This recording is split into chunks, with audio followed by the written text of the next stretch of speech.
Welcome to Champion Minded, the podcast for those who aim for excellence, not only in the sports arena, but in life. My name is Allistair, author, speaker, mindset and performance coach, and my goal is to help you unleash your unlimited potential and provide you with the tools to achieve greatness. Are you ready to become champion minded? Then let's do this.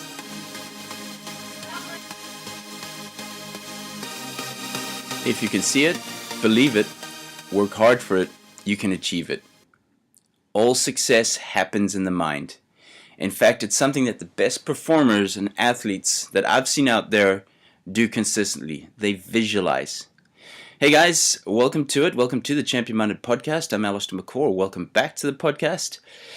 In today's show, we're talking visualization, something that I've picked up from the best athletes and performers in the world, is that they visualize their success. They visualize their performance, their competitions. They visualize their opponents. They put themselves into those real places, because before it happens in reality, it first happens in the mind.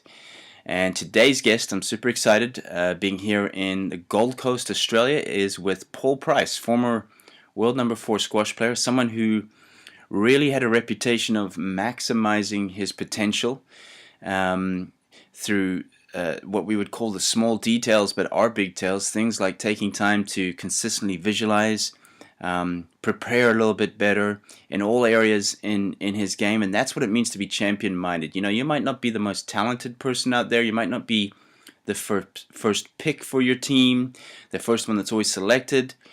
But here's the thing. If you're willing to work hard at it, you're willing to put in the extra efforts, as we say in champion-minded, do extra, then that definitely gives you a better chance of succeeding and puts you in a better place. Coaches love players who are willing to do more. Coaches love players who have a great attitude, a great energy, and are willing to play any role in the team. Are you that person? But in this show today, we're going to be finding out the power of visualization, how to maximize it in your performances. Paul also offers some tips on how you can start with visualization. He also talks about the certain areas that he'd visualize. We also give some great examples in there. We've also got a clip from swimmer Michael Phelps in today's show as well, and I know you guys are really going to enjoy this. It's visualization, and it's Paul Price.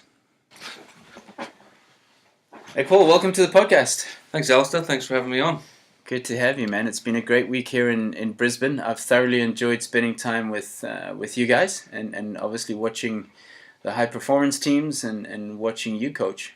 Yeah, it's been a phenomenal week, and we really appreciate the time you've spent with us this week here.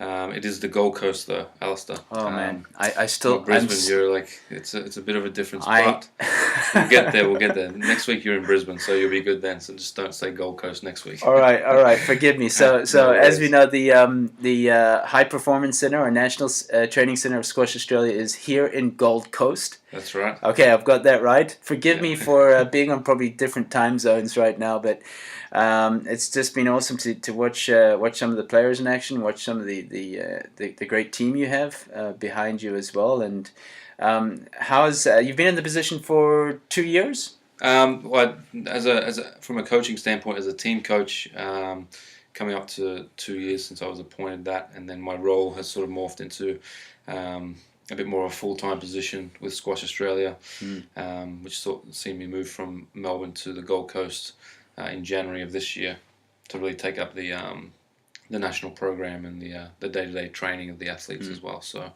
it's been full-time pretty much the better all of this year. So cool. It's been great. Now you got as high as number 4 in the world in World Squash. Yep. Two-time World Open finalist. No, I never made a final of a World Open. Okay. For me, actually, I only played in one World Open. It was through my era where I was at my peak. There was a year or two where it wasn't run. So, but I did win 2 World Team Championships playing for Australia, which is probably up there with my greatest honours in my life. I mean, you're coming from, and we've discussed this a lot this week. You're coming from an individual sport, and it's actually my next book that's coming out, it really goes into the ability to adapt from an individual sport into team sports, because we have great events like the Ryder Cup, we have Davis Cup, Fed Cup, we have World Team Cups in squash, and in fact in all sports there'll be an team element to individuals. And one of the challenges I've seen in working in sports is that transition of having an individual athlete being part of a team. How was it for you playing in a high level sport, top 5 in the world, now having to possibly be teammates with one of your rivals? Because you were in the era of David Palmer and some really great players, because they would be guys that could potentially meet you in a final. Absolutely, yeah. We played each other a lot. You travel around the world tour, competing as individuals for the same accolades, I guess you could say. Not the same thing. We're all targeting the same results and outcomes. But over the years you get to know each other a little bit, and then you do have these pockets where you come together as a team and share these unbelievable moments together as a group, a playing group, where you really get to support each other. But was it hard? I mean, because you brought up in an individual sport. It And this guy or this girl could be your main rival next week in a tournament. Now you're not afraid to give away secrets, the way you prepared, because as we know, at high level sport, it becomes a very secretive area. Well, I guess it can be. I mean, for us in the squash world, it was we traveled together, we roomed together. It was really hard to hide any secrets if you had any, and not that there are any secrets out there. We all came from similar backgrounds of coaching and Australian Institute of Sports and our own little pockets of training. But warm ups and what you ate and how you fueled yourself and did you sleep. All these things. They're all pretty much. It came down to who did them all better rather than what was someone else doing. The standards of what you put in place. So, but you just accepted that and you moved along, and you just learnt to respect and stay focused on what you were doing. If you spent your time worrying about what David was doing or what Johnny Williams or Johnny White or someone else or Ricketts or Bozza, what those guys were doing, you drive yourself crazy. Yeah. Doubting what you were doing. So I tried my best to stay focused on what I was doing. And but how hard was it? How hard was it, for example, to support a teammate who was maybe playing after or before you? Because as we know in college sports, you have to support your teammates as well. How difficult was that? I didn't really find it that difficult. We all supported each other on the tour. We understand it's a fairly lonely road out there, traveling around by yourself. Like, for squash players, we don't really travel around with big entourages or anything like that. So we had to rely on each other for support. We'd coach each other during matches. We'd share hotel rooms, share, cars, and we came together. So naturally, we bonded as somewhat of a team. The Aussies on the road, they generally stuck together, and which I've found in Aussies. If you were to ask me the two nationalities that seem to spend more time together. I don't know why it is, but in different sports I've seen it's usually the Swedes, the Swedish, and the Australians. Yeah, I don't know what it is. We didn't have too many Swedish players on tour in my day, and I don't think there are at the moment. But no, but generally, if I look at tennis, I look at golf, I look at badminton, other sports, the Swedes seem to be like a close-knit bunch instead of the Aussies. Yeah, well, I definitely can attest to the Aussies. They just generally stuck together pretty closely and traveled in groups and that was a great vibe. It was a great time to be a player. There was a handful of us going around together at the same tournament, so there was always someone there to help you in between games. There was always someone there to have a meal with stuff, and we all respected our own time we needed apart and on our own. So, but it was where it became difficult was when you knew that potentially you were going to play each other the next day. Yeah. So we could be there. Second, third round match, semis, whatever it is, I could be helping one of the boys out, or they'd be helping me out, knowing that they've just won already, and if I get through this, we're going to come up against each other. But as far as I can tell, and the feeling that I've got from it, that never wavered. It was like we get each other through, and then we battle it out. Then when we have then to. we work it out. Yeah, and then we might separate away. For that 24-hour period, we might not look Yeah. at each other too much or talk. Or, then that tension would come into play. Yeah. But I believe we needed that. You need to have that. Otherwise, you're going head to head against each other, and it's a physical sport squash. So you need that space, and I needed that space as well. Yeah, I remember back in the day, I would share, being in duathlon and triathlon, I'd share rooms. And one particular time, I shared with my best friend, who was also my biggest rival, Brett Hayes, and we shared rooms in Rimini, Italy.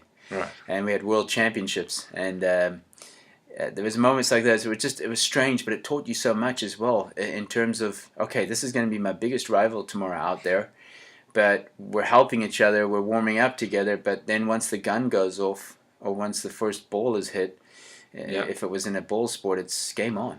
Yeah, absolutely. You've got to switch it on, right? In Champion Minded, the book, I talk about playing against a friend. Because in sports, we create an environment where there's going to be some guys that are more and girls that are more we're friends with than others, and there's going to be a good chance we might come up with against them on a regular basis or every now and then. So, in my experience of working with juniors and consulting, a lot of them struggle with that, just like we did at a stage where playing against a friend. How do you do that? And it's a question I get asked a lot. How do I play against a friend who's my biggest rival or a rival? And I always suggest, or I have suggested in the book, that person across the side of the net or your opponent on the court is no longer a friend or an enemy. They're an opponent. They're almost faceless to you. Yep. But moving on, because the real area I wanted to get into on this podcast was visualization. Because Paul, you gave a killer presentation on Saturday, I think it was, or Sunday. I've lost track of days. I don't even know if I'm in the Gold Coast or Brisbane right now. But I've got to say it's probably one of the best presentations I've heard on visualization, because in my way of learning, which is very simplistic, is you gave real life examples of what you've experienced. I really don't know. I don't really want to, and this is my opinion, to hear about the scientific psychology of visualization. I want to know, how do I do it? Does it work?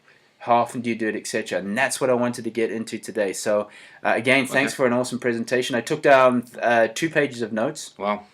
So, be prepared. So it's an honor to hear that from someone with such a huge experience in speaking. And I guess it comes back. We did discuss something the other day about when you're talking about something that you're passionate about, and there you go. And you can talk forever about it, and in particular if it's had a major impact on your life, like visualization has had for me. It's something that you can resonate. So the details of how to do it really well and how it all works is back in the day when I was training and playing full time, I really had no idea exactly the impact I was having. Yeah. Let me jump in there and say, when did it start for you? Visualization, was it when you were a junior, when it was a senior? Who was that person in your life that introduced you to visualization? So let's go back. So I think what I've realized now is that I've been visualizing my whole life. Forms of being in the backyard playing cricket or tennis or football or whatever. I was never running around being Paul Price. I was running around being like Stefan Edberg, and my brother was Mats Verlander. Like, we were always being a hero. We were always imagining we were something else and on a different level. Like we were professionals and we were awesome. We were the best in the world at whatever we're doing. We were hitting the ball against a back wall in our house. It was the world championships and the World Cup in the backyard. Exactly. Yeah. We're playing for real world titles there. That progressed. But where I was really introduced to the world of visualization was probably the age of 18. I moved from Melbourne to Brisbane. I got an Australian Institute of Sport scholarship in, I believe it was 93 or 94. I'm a bit hazy with the dates. It's going back quite a while now, Allistair. But I moved up there and we worked with a sports psychologist named Ian Liner. And He Related was, to Michael? Michael's father. The rugby player? Yeah, exactly, Michael's father. Okay. Small world. And he was well renowned as a sports psychologist around the world, and in particular here in Australia. And he was really the first one to teach me how to visualize and really got me interested in it, and it really became part of my training program from there. Let me ask you this: at first, did you buy into it? Did you believe it? I wouldn't say I believed it or I bought into it, but I was one of those players that was willing to try anything to find the edge, to find that next, well, I'm living with 9 other guys here who are all top 10 in Australia as under 19 players. So it was the edge. It was the edge factor that you were looking for. We're all living together and training together, so I knew what they were doing and what they weren't doing. And I knew that... you were aware of that? You were very aware of what your opponents, teammates were doing? You're always looking, you're always taking mental notes about, what's going on around you and your surroundings. And I, competitive, stubbornness, the edge, whatever you're looking for. I always just looked at where I could find something extra to do to help me. But I think with visualization, it was something I enjoyed doing.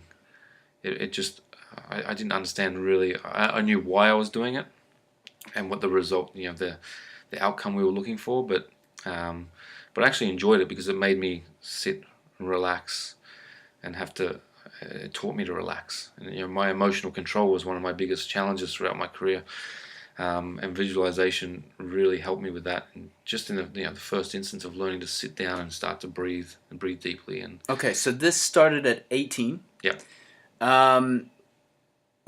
Was it a case of, okay, I'm going to give this a try, this visualization stuff from this guru psychologist, whoever, and Ian Line at the time, and was it a case of, okay, I'm going to give this a try, we see how it goes in the next tournament, I'm going to run with it a while, if I don't get results, well, that didn't work, I'm going to chuck that out the window? Because that seems to happen these days with athletes, where they'll try something, don't see the results straight off, and then that didn't work, try something else. Was it pretty much like that for you? No, but I agree. There is that looking for that instant gratification, instant result, instant change, instant. What's the secret thing?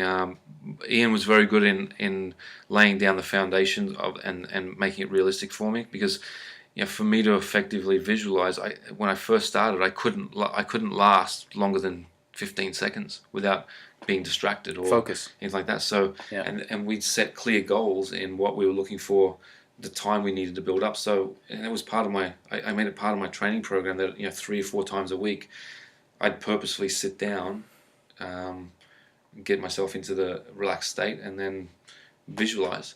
And it was something I practiced and practiced. I knew that my goal was to get up to 5 minutes over the next 6 months, 5 minutes at a time. So it started with 15 seconds was the difficulty to get into that zone, and I mean, I'll relate with that because I visualized as a kid as well. But if, for example, I'm trying something new like meditation, it's incredible how our minds are distracted. Exactly. 15 seconds is long. They say you can only hold someone's attention these days for 7 seconds. We look at the social media platforms of Twitter and Snapchat and Instagram, they get shorter and shorter. It used to be blogs, then it was Facebook, then it went to shorter. So our terms of attention is shorter. So, to meditate for 15 seconds, I'd be thinking about, did I just hear my phone? Did I just hear a message? You're just distracted. Yeah. So, or I could have read 6 Snapchats by now. Exactly. Yeah. I'm not on Snapchat, so no, I hear it's pretty quick. But so you built it up to, over a period of time, you built it up from 15 seconds to how many minutes per day and how many times a week? So I kept it pretty consistent with the times per week. Probably, I'm pretty sure it was about 3.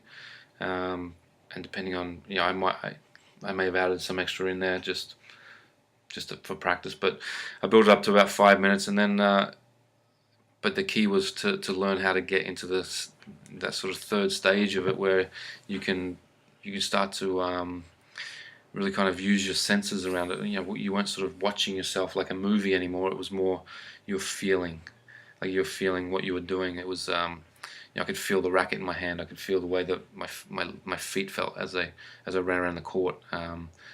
You know, the contact of the ball on the strings. I could feel my opponent running around me, who I was playing. So would you visualize the opponent you were playing that day or the next day? Would you put yourself into that match, into that place? Yeah, 100%. Like I picked, you know, I had notes about a lot of the players that I played against and watched. So I collected, you know, notes and data that gave me a pretty good image of what I needed, you know, a game plan that I could put together, and I would practice those game plans in my mind. So it was important for me to know that if I was going to be playing, you know, visualizing playing David Palmer, for example, you know, I have a set game plan or a couple of game plans that I like to use against him. You know, that I would visualize that, and it was tough because, you know, as a junior, I never beat David, and a number of the players that were ranked in front of me, I never beat them, but I did beat them consistently in my mind for a long period of time before it actually took place. You saw it in the mind first. Yeah. You know, I have this saying: see it, believe it, work for it, achieve it. Yeah, exactly.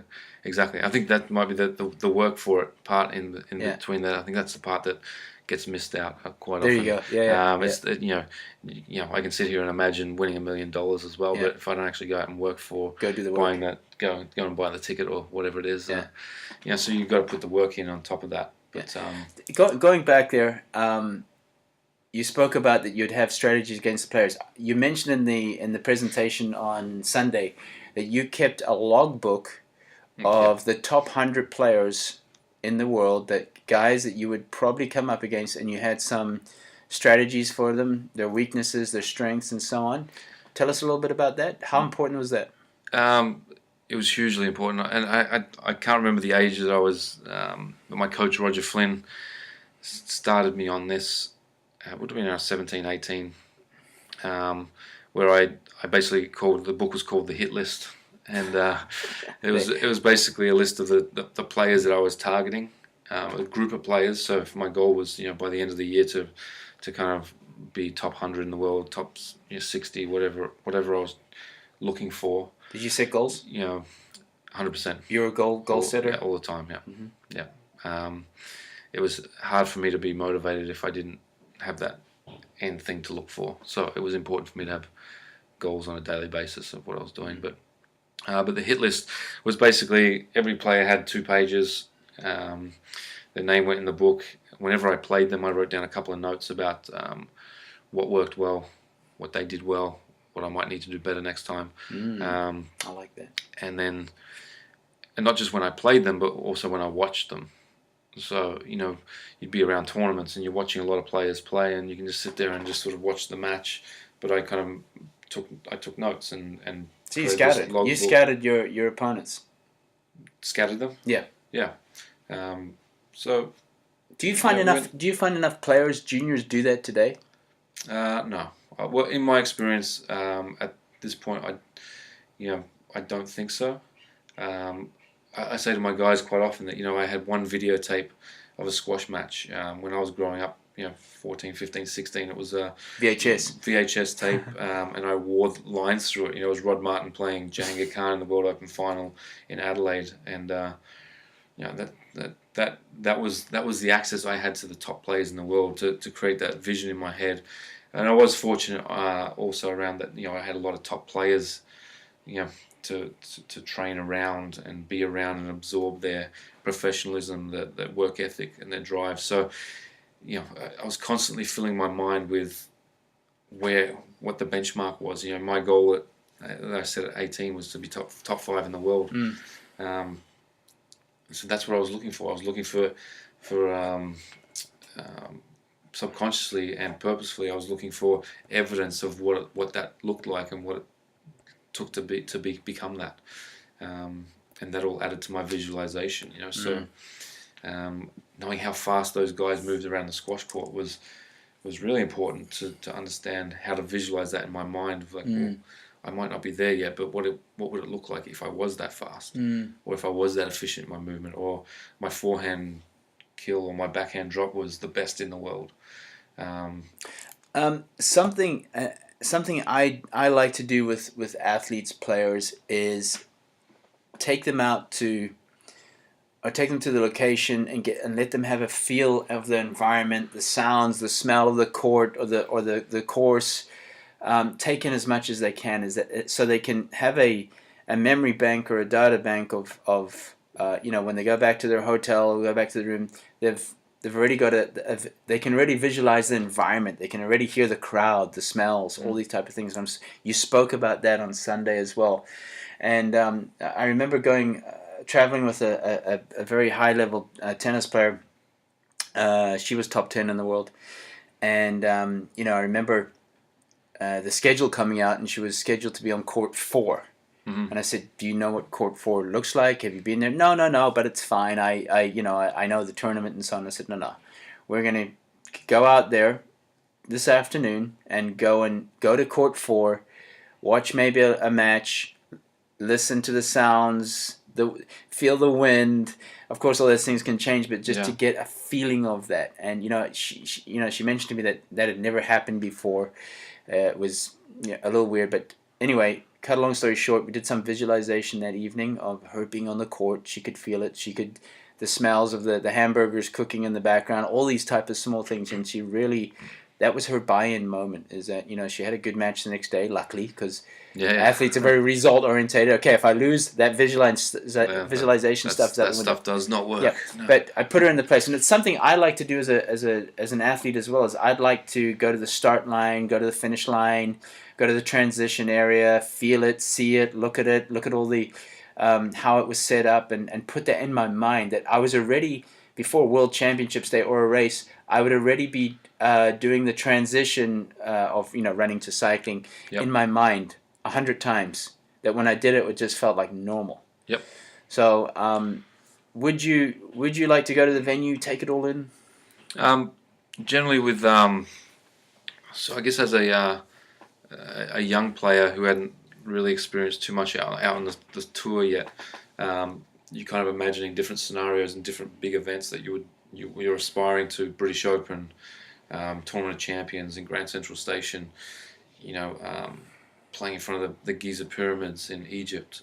These are venues that we played in that, I'd see magazines and pictures of, my idols playing in these venues. And so I used a lot of that to create that vision in my head. And then once you start actually getting to those venues, and you start to really feel what it's like, and you take that home with you, take it away. But it was important for me to, when I get to the tournament, to go down, practice on the courts, try to get on find out which courts I am going to be playing on, and definitely get a feel for it, and take in as much of the senses as possible, so that as I did continue my visualization before the actual matches took place, that I had as much information or as much feeling as possible. And I found that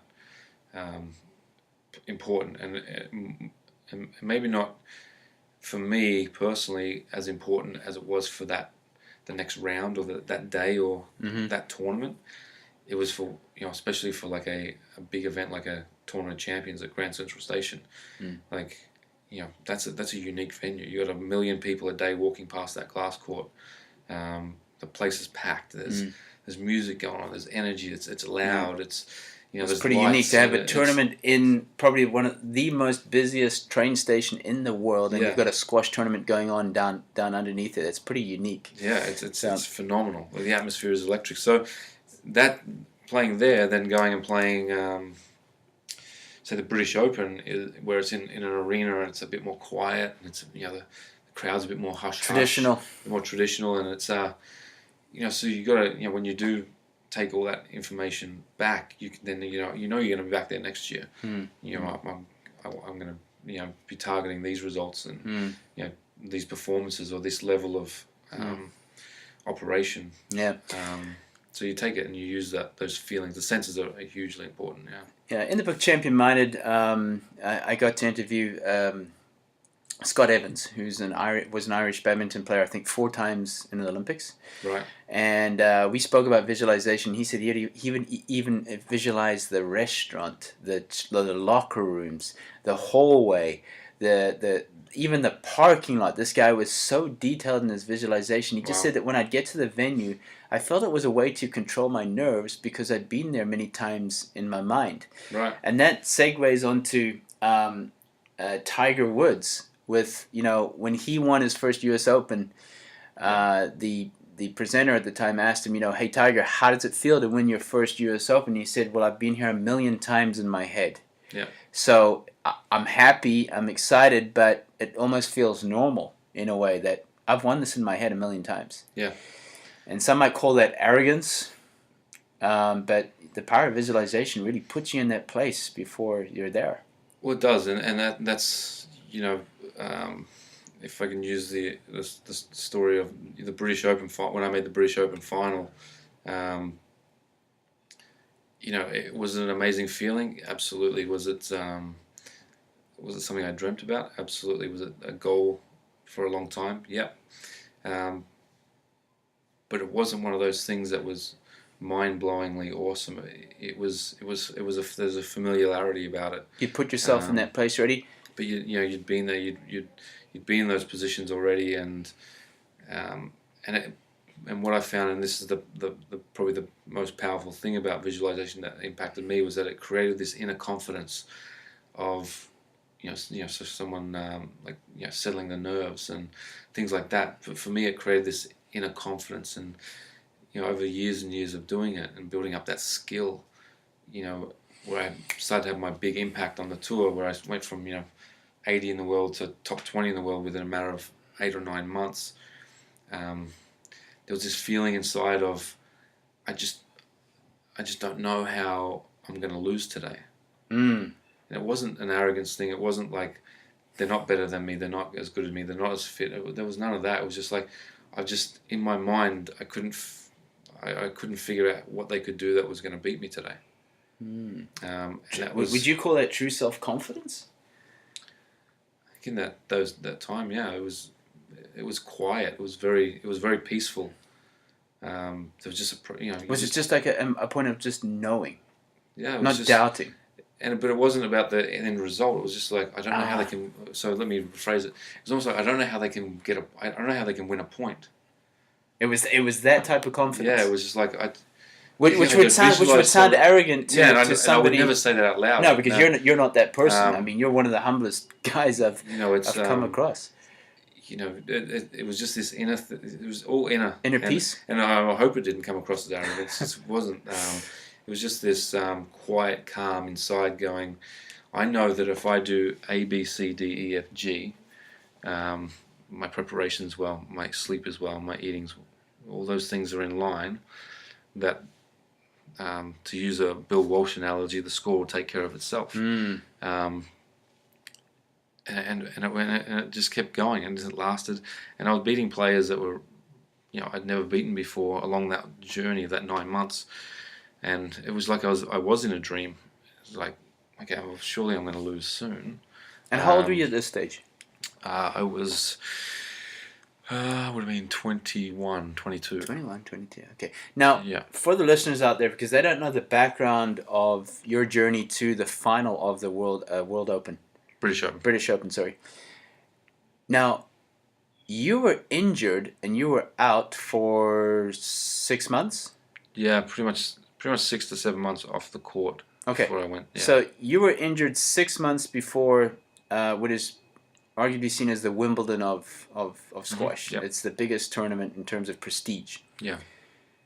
Now, out 6 months with injury, and you only got, as far as I know, 2 weeks of preparation beforehand. So for 6 months, you didn't hit a ball. You weren't on the court. Yep. Keeping a little bit of fitness going. So what I did, my first 3 months of rehab was pretty much not much happening at all. Like I did. What was the injury again? I blew out 2 discs in my lower lumbar. So okay. L4, L5, and L5, S1. Nice job. Protruding. Beautiful job it was, yeah. There were two options given to me, surgery or try and rehab without that. I chose to go the natural rehab way. And so through that, I didn't hit a ball for about 6 months. Fitness-wise, after the first 3 months of resting and doing some core work and very light rehab exercises, I was allowed to start swimming, which is one of the hardest things to do in the world if you're not a swimmer. And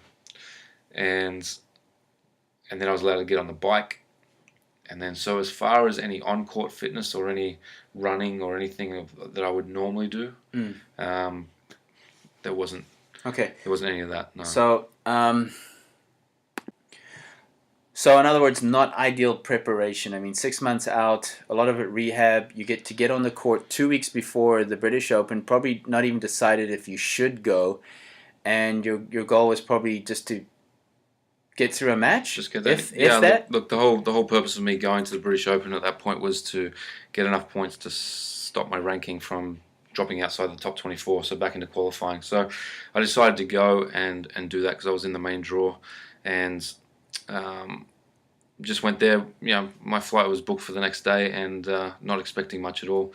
But one thing I had done diligently is through that period is visualize. I visualized nearly every day about playing squash, different scenarios, different players, different things. And, while you were injured? While I was injured, yeah. Yeah. So I went to the British Open, played my first round match, and I scraped through in 5 games against one of my best mates, Johnny Williams, and thought, bonus. Changed my flight. I'm playing Simon Park the next day, world number 3. I'll be on the flight that night, no worries. And something just happened, and I played probably the best game of squash I've ever played in my life, and beat him 3-love. On being 6 months out and only having 2 weeks preparation, and and then it just sort of steamrolled from there. I had Joseph Knipe, another great Aussie. Who I worked with. Great player, heartfelt for Joseph in that position. But 17-16 the 5th, I won that game. I went to Mark Challoner in the semis, beat him 3-1, and then came up against David Evans in the final. And he was just a bit too sharp for me on that day, and physically I was quite spent at that point, for obviously lack of competition. But David was just way too sharp on that day in those moments, and but to make the British Open final, that I came out of it just going, wow, that work. And at that stage I was doing visualization with Noel Blundell and other mental, a lot of time spent on my mental side, and it just all clicked, and it just sort of rolled from there, and I kept having good results still for a little while longer, and it was powerful. Did you visualize yourself in your body, as in inside your body, or did you visualize yourself as, for example, a third person watching you play? Well, when I first learnt, it was me watching myself, like a movie almost. Like you're a spectator.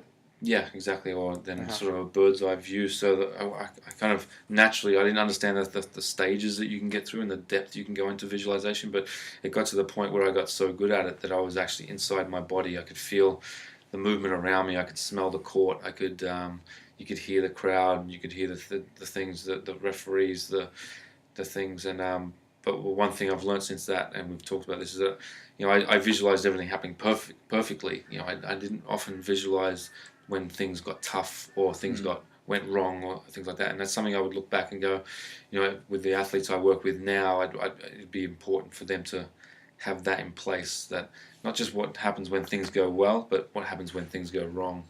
Now that I'm glad you said that, because I've got a clip I want to play you. Okay. It's from Michael Phelps and his coach Bob Bauman. Great. If I get that pronunciation right. And it talks about something that we did talk about in the Champion Minded book, about that most visualization is in the perfect world of me playing my best game or running my best race or hitting the perfect stroke. I just look, incredible. I feel great. The crowd's cheering. However, 95% of the time is uncontrollable, and it doesn't go the way we want it, and that's where we need visualization, as you just said, the most is like, what if this happens, what if that happens? So I'm going to play this clip from Michael Phelps, and then we'll talk about this after this one. Fantastic. The things that has been good for me, I think, besides training, has been my sort of mental preparation. When you have that kind of powerful brain stuff going, I think it translates into performance. The natural ability to deal with high-pressure, high-stakes competition is just one facet of Phelps' success. Along with his coach, Bob Bowman, Phelps has extensively trained himself to visualize and plan for both good and bad outcomes. He's the best I've ever seen, and maybe the best ever in terms of visualization. He will see it exactly the perfect race, and he will see it like he's sitting in the stands, and he'll see it like he's in the water. And then he will go through scenarios, what if things don't go well? If my suit ripped or my goblet broke, what would I do? So he has all of this in his database, so that when he swims the race, he's already programmed his nervous system to do one of those. And he'll just pick the one that happens to come up. If everything's perfect, he'll just go with the perfect one. If he has to make a change, he's got it in there. The added benefit of visualizing all of these different scenarios is the confidence gained from knowing he has a plan for everything. Bowman's computer analogy is apt. Because the different reactions are programmed into Phelps' mind, he doesn't have to worry about adapting on the day of a competition, and instead can focus on being the best athlete he can in the present. His mental self-reliance may be his biggest strength. I still don't think I've ever reached my full potential. I think Michael's always been told that he's special and he has this, all these things. But the thing that made him great was the work. The only person you can control is yourself. If I have a bad race, I can put that behind me, and I have another race coming up. I don't know how I do it. I don't know why I do it. It's just something I've done. I've never. So there you have it, the great Michael Phelps, the most decorated Olympian of all time. Your thoughts? Yeah. Well, one, what a phenomenal athlete and story. So I think, just based on what I said there as well, one skill, like the skill that he had to visualize when things go wrong, like water getting in the goggles, what happens then? Like how most of us know what that feels like, and it's like it's not a nice feeling, And so, but what do you do in those pressure moments? What do you do? And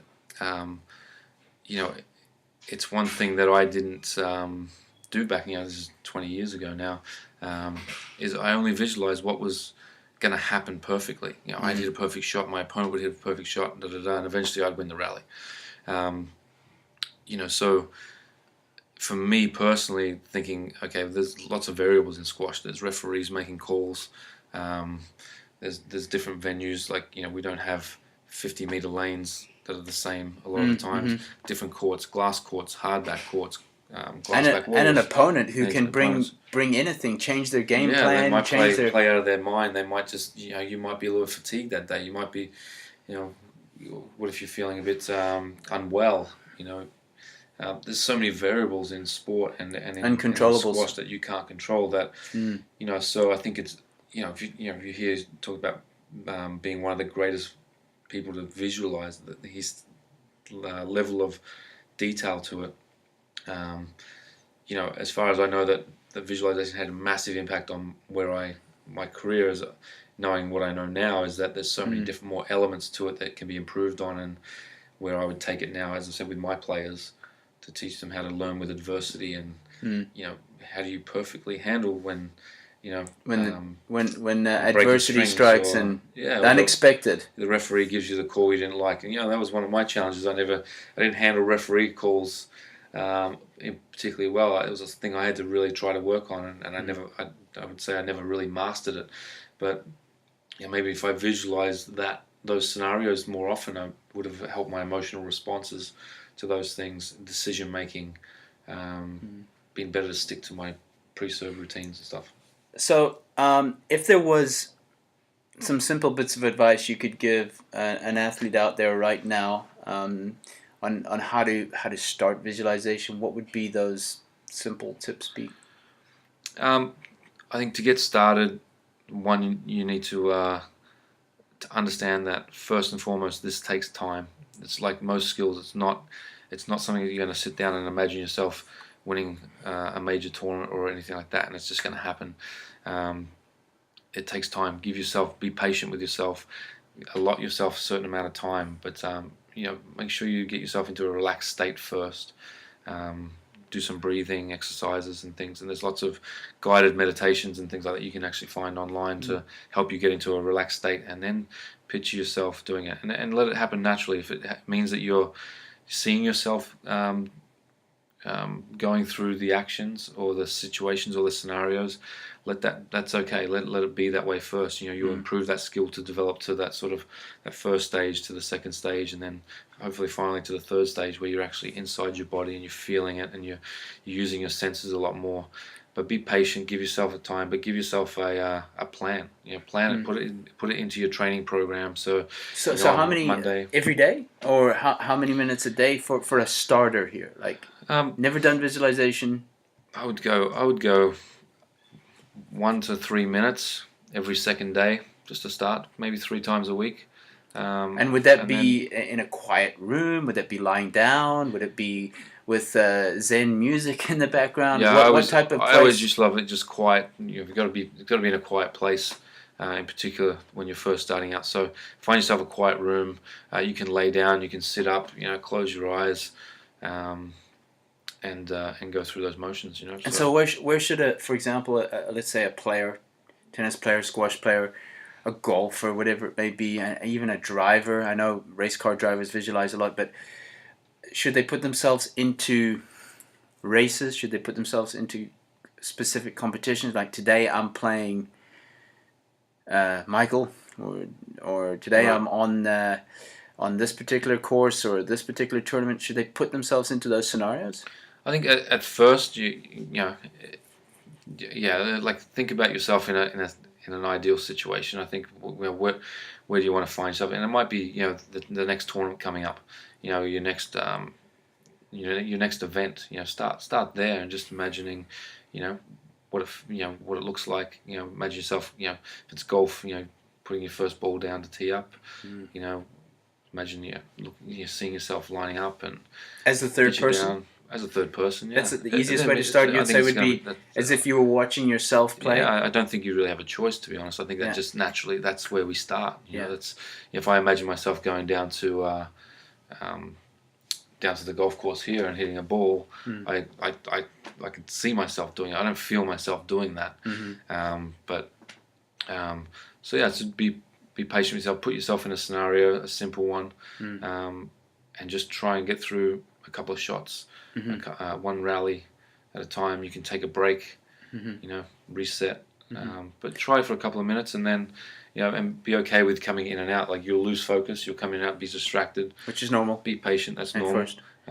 Again, this is a skill that I developed over a number of years, and I dare say if you had Michael Phelps sitting in front of you and asked him how long it took him to get to that stage where he could imagine himself dealing with every situation possible and winning 8 gold medals from 8 events, like something like that.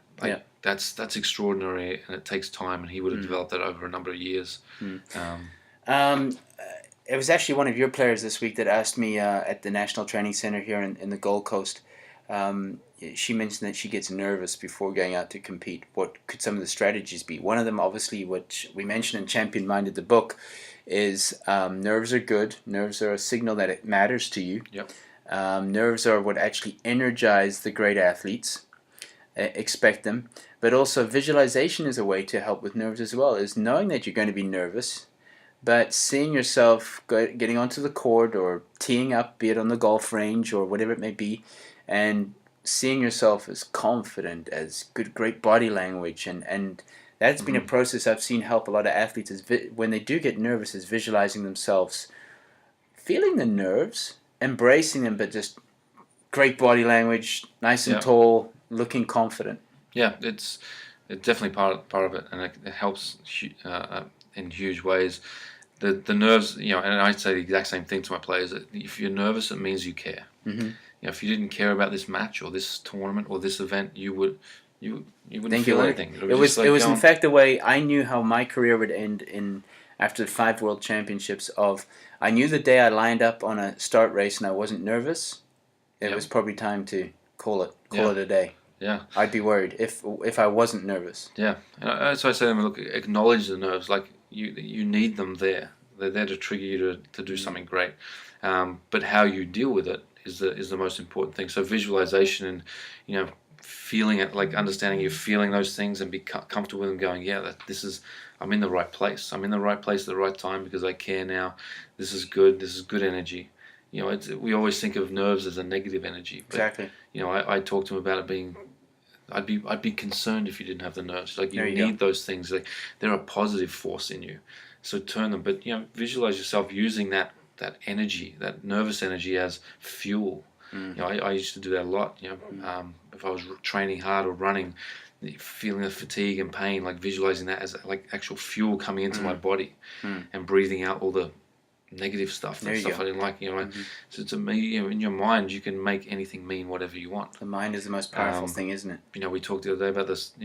I used to listen to 5 songs before each squash match, and once I retired and stopped playing, one of those songs came on the radio one time, and I was driving, and within about 30 seconds, I found myself in this zone, and I'm like, whoa. What just happened for the last 15 seconds? Like you completely zoned out. It triggered me into this zone because of that song. Yeah, like it was such a huge trigger for me to go into this place of, I'm coming into this subconscious area of my mind. Yeah. It was that's how powerful this stuff is. The mind is. If you do reading on visualization, some of the it's amazingly powerful, and it's an undertapped skill that a lot of athletes, especially young athletes, are not utilizing. That can make the difference between being great and good. And good, that's the difference. Those small details we talk about. It's a game, like you spoke about earlier, is that just instant gratification. All right, I'm going to try this thing. I'm going to go out to the tournament next week, or go to the golf range, or do this race. If it doesn't work, then out the window with that visualization stuff. Yeah. And they just don't give it enough time. So, Paul, we could go on for a long time with this. This is really like champion-minded stuff, because it's again something that doesn't require talent. It's something that requires an effort and understanding the process and the journey, which you obviously did. Reaching top 5 in the world in any sport is just a phenomenal achievement. Before we finish off with the podcast, again, listeners, appreciate you guys listening to this podcast. We always bring high-level performers onto what it takes. Quick fire questions, which every guest gets before they leave. And no, you didn't get any chance to prepare for these. I did not, no. All right. And I've listened to the podcast, and I know this happens, and I totally did not even think about this. The unexpected. Does everyone get the same treatment? They're like, oh, I forgot about this No, because it's the unexpected. Just like sport is, you have you visualized being in this place right now? That's the question. So that's another story, isn't it? Yeah. All right, here we go. You ready? I'm ready. Favorite food? Sushi. Favorite artist or band? Pearl Jam. Okay. Favorite city or country visited? Iceland.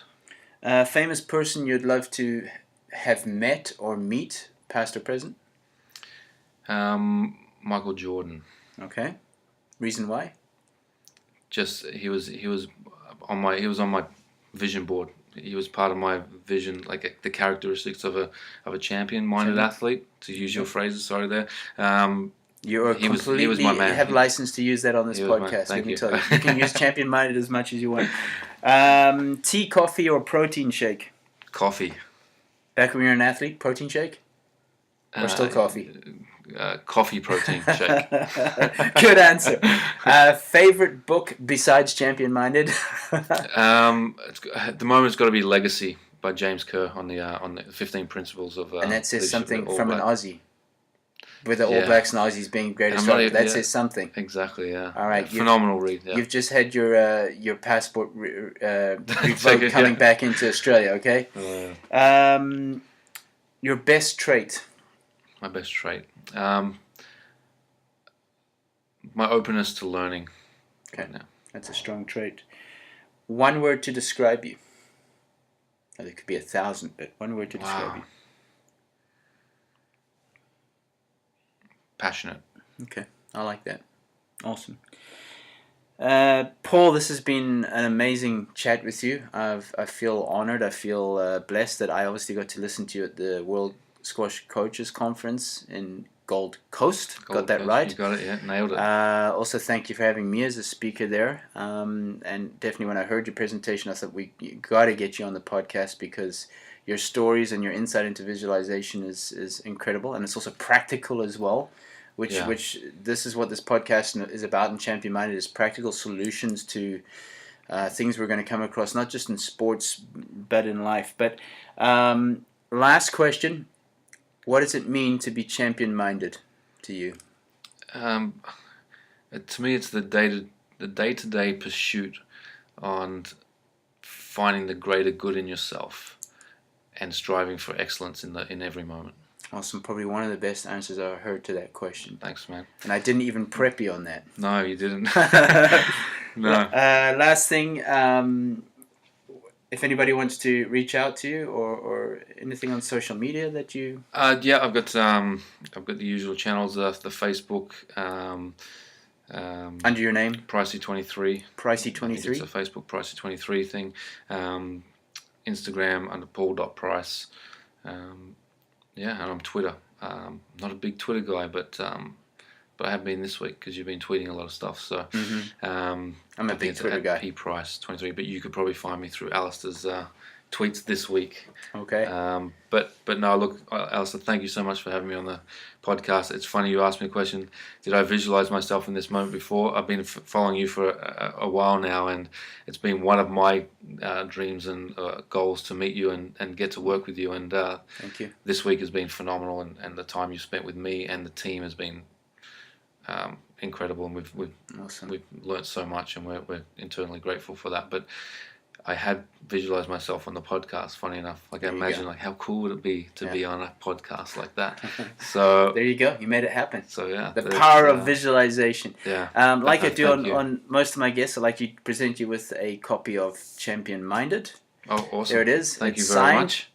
Beautiful. And I definitely know that this podcast is going to resonate with a lot of people out there. So, Paul, thank you very much for coming on. My pleasure, man. Thank you.